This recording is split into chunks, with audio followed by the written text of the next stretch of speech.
Hey everyone, this is ChrisCCH and I'm here to show you my custom 4TW leverless controller layout. There are already several of the most popular layouts available for 4TW controllers, but I opted to go for something custom to suit specifically how I want to play.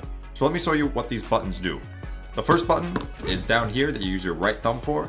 This button is set to light kick plus heavy kick, specifically for Ken. It's really useful. It serves three purposes. The first purpose is it makes it easy to do runs, so you can do kick and punch like this. It also allows you to do easy sweep whip punishes. If you're just walking around playing neutral, it's really easy to just push down your thumb and do a sweep whip punish like that. And it makes it easy to do tough buffers into EX kicks moves. So you can do crouch jab, EX hopsu, or stand jab, EX hopsu really easily. This button up here I have set to light kick plus medium kick.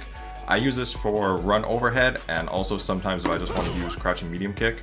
I don't use it nearly as much as I use the button down here with my thumb. It's a little bit harder to access, but I didn't see another good place to put a button. Once you run out of where all your 10 fingers are resting, there's limited places you can go after that. So it's still in a fairly convenient location, but I don't use it too much.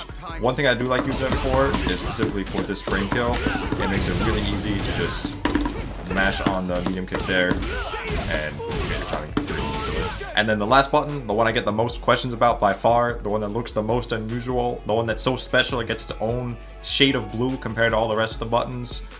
This button right here, I always have my left pinky resting on it, and I have it set to DI. I've seen some controller layouts where they have a DI like down here or down here, and the idea is you just kind of press down with your palm, but I don't like that. Here's the thing, right? Before I got this button layout, my left pinky was worthless. My left pinky didn't do anything.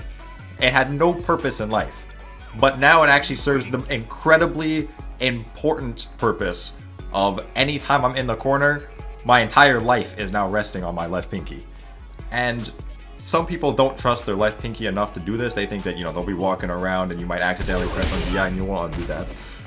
But let me tell you something. If you can't trust all 10 fingers on your hand, how can you trust yourself at all? Just think about that if you want to get a custom button layout. A lot of things I talked about for this layout are Ken specific, but it applies to all sorts of characters and all sorts of play styles.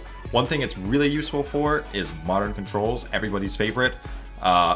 You can use these buttons up here if you want to add, if you want it to be your auto button or your super button. What I personally did is just use this button essentially to free up my other buttons. So the layout I have is this is light, medium, and then I have this at the heavy, and then this is special, this down here is super, and then just this button down here is the auto button. Parry, DI, pretty much the same. And these buttons don't do anything, but they're just completely pointless. But if you play on modern controls, it can make a huge difference, especially because playing modern controls, you're trying to be super reactionary, and having these buttons is just much easier to access is going to improve your reactions by a lot. So hopefully that gives you some insight into my maybe slightly unhinged button layout, and maybe gives you some inspiration if you want to make your own custom button layout. And if you do, 4TW does offer custom button layouts for these beautiful controllers right here. So go and snag one for yourself if that's what you're interested in. Peace.